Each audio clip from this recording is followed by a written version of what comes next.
দর্শক, সর্বশেষ আপডেট বাংলা নিউজে আপনাদের স্বাগতম। শুরুতেই সংবাদ শিরোনাম, এরপর থাকছে বিস্তারিত। শুরুতেই জানিয়ে দেব সংকটকালীন বাংলাদেশ, রাষ্ট্র পরিচালনায় শেখ হাসিনার নেতৃত্বই সমাধান। বিস্তারিত থাকছে প্রতিবেদনে। আরও জানিয়ে দেব 6 বাংলাদেশি শান্তিরক্ষী নিহতের ঘটনায় জাতিসংঘ মহাসচিবের করা বার্তা। বিস্তারিত থাকছে প্রতিবেদনে। আরও জানিয়ে দেব ওসমান হাদিকে নিয়ে দুঃসংবাদ দিল মেডিকেল বোর্ড। বিস্তারিত থাকছে প্রতিবেদনে। আরও জানিয়ে দেব এনসিপিতেই যোগ দিচ্ছেন মাহফুজ আসিফ। বিস্তারিত থাকছে প্রতিবেদনে। সুপ্রিয় দর্শক, এতক্ষণ শুনছিলেন সংবাদ শিরোনাম, এখন শুনবেন বিস্তারিত। তার আগে ভিডিওটি ভালো লাগলে এবং সর্বশেষ আপডেট নিউজ পেতে চ্যানেলটি সাবস্ক্রাইব করুন। ধন্যবাদ। বাংলাদেশ আজ এক গভীর রাজনৈতিক অস্থিরতার মধ্যে দিয়ে যাচ্ছে। দীর্ঘ 15 বছরের স্থিতিশীল নেতৃত্ব হঠাৎ থেমে যাওয়ার পর রাষ্ট্রযন্ত্রে যে বিশৃঙ্খলা ও অনিশ্চয়তা সৃষ্টি হয়েছে তা দেশের প্রতিটি ক্ষেত্রেই স্পষ্টভাবে দেখা যাচ্ছে। সরকার পরিবর্তনের পর যে শূন্যতা তৈরি হয়েছে তা সবচেয়ে বেশি লক্ষ্য করা যাচ্ছে প্রশাসন, অর্থনীতি ও উন্নয়ন খাতে। নেতৃত্বের অভিজ্ঞতা ও ধারাবাহিকতা হারিয়ে ফেলা কতটা ভয়াবহ হতে পারে আজকের বাস্তবতা তারই প্রমাণ। বর্তমান অন্তর্বর্তী প্রশাসন দেশের জন্য কার্যকর কোনো দিক নির্দেশনা দিতে পারছে না। অরাজকতা ও প্রশাসনিক অক্ষমতা মিলিয়ে রাষ্ট্রযন্ত্র স্থবির হয়ে পড়েছে। এর ফলে উন্নয়ন প্রকল্পগুলো স্থগিত, বিদেশি বিনিয়োগকারীদের আস্থা কমেছে, ব্যবসা বাণিজ্য সংকুচিত এবং সাধারণ মানুষের জীবনযাত্রা কঠিন হয়ে উঠেছে। নেতৃত্বহীনতা নেতৃত্বহীনতার চেয়ে রাষ্ট্রের জন্য বিপজ্জনক কিছু নেই। বাংলাদেশ আজ সেই বাস্তবতার মুখোমুখি। বাংলাদেশের মানুষ জানে স্থিতিশীলতা, পূর্বাভাস, যোগ্যতা ও রাষ্ট্র পরিচালনার দক্ষতার প্রতীক ছিলেন শেখ হাসিনা।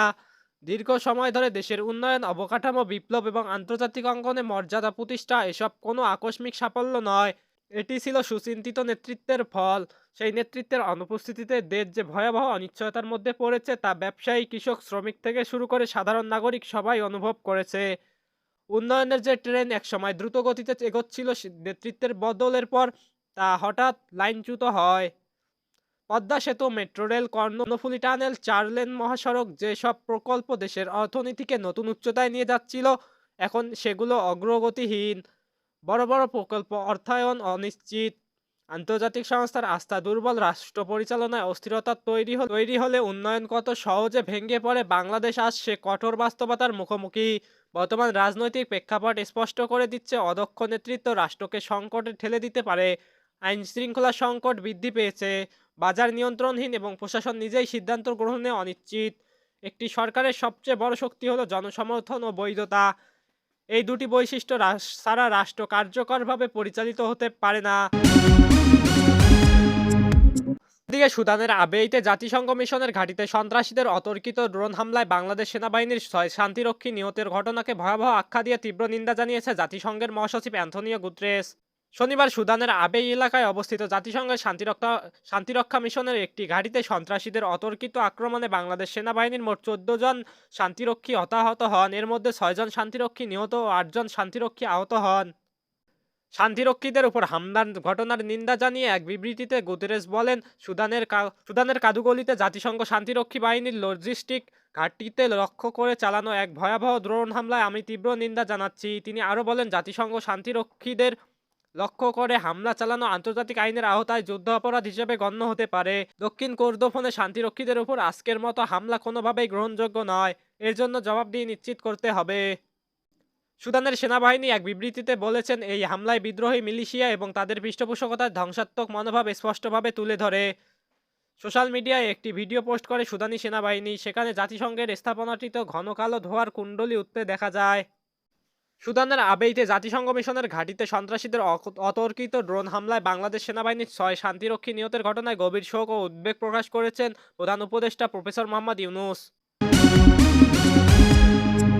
এদিকে রাজধানীর এবারকেয়ার হাসপাতালে ভর্তি ইনকিলাব মঞ্চের মুখপাত্র ও ঢাকা 8 আসনের স্বতন্ত্র প্রার্থী শরীফ ওসমান হাদিকে নিয়ে দুঃসংবাদ দিল তার চিকিৎসায় নিয়োজিত মেডিকেল বোর্ড।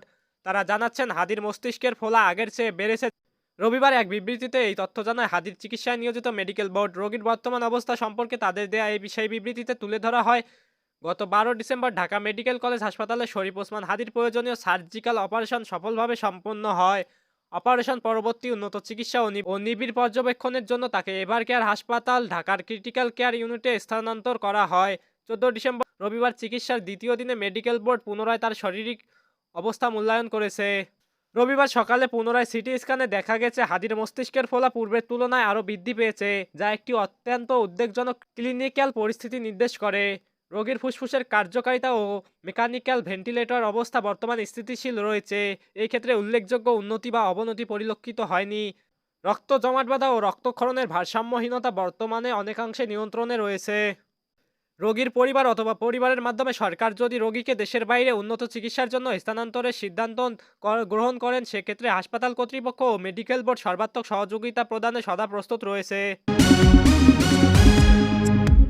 এদিকে অন্তর্বর্তী সরকারের উপদেষ্টা পরিষদ থেকে পদত্যাগ করে দুই ছাত্র উপদেষ্টা মাহফুজ আলম ও আসিফ মাহমুদ সজীব ভুঁইয়া কোন দলে যোগ দিচ্ছেন তা নিয়ে চলছে বিস্তর আলোচনা। এ দুই সাবেক উপদেষ্টা বিএনপি, এনসিপি, গণ অধিকার পরিষদ অথবা স্বতন্ত্রভাবে আসন্ন নির্বাচনে প্রতিদ্বন্দ্বিতা করতে পারেন বলে রাজনৈতিক অঙ্গনে আলাপ রয়েছে। তবে মাহফুজ ও আসিফের একাধিক ঘনিষ্ঠ সূত্র এবং এনসিপির শীর্ষ নেতারা জানিয়েছে, আগামী এক সপ্তাহের মধ্যেই এনসিপিতে যোগ দিচ্ছেন জুলাই অভ্যুত্থানের অন্যতম এই দুজন নেতা।